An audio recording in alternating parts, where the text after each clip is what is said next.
बीड जिल्ह्यातील राजकीय नेत्यांनो, खो खो विश्वचषक पटकावणाऱ्या खेळाडू कुमारी प्रियांका इंगळेचा सत्कार कधी?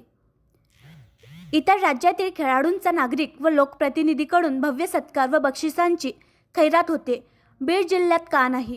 केज तालुक्यातील कळंब आंबा अत्यंत छोट्या गावाची कुमारी प्रियांका इंगळे या खेळाडूने खो खो खेळात आपली चमकदार कामगिरी करत भारतीय महिला संघाने खो खो विश्वचषक स्पर्धेमध्ये नेपाळ संघाचा पराभव करत विश्वस्तरावर भारताचे नाव कोरले. टीमने गौरवास्पद कामगिरी केल्याबद्दल देशाचे पंतप्रधान नरेंद्र मोदी यांनी कुमारी प्रियांका इंगळे यांचे अभिनंदन केले आहे. ऑलिम्पिक स्पर्धा असो की इतर कोणत्याही स्पर्धेत चमकदार कामगिरी दाखवून देशाचे नाव उज्ज्वल करणाऱ्या खेळाडू ज्या राज्यातील असेल त्या राज्याचे मुख्यमंत्री, उपमुख्यमंत्री, मंत्री, आमदार, खासदार त्या खेळाडूंना भविष्यात स्पर्धात्मक खेळासाठी प्रोत्साहनपर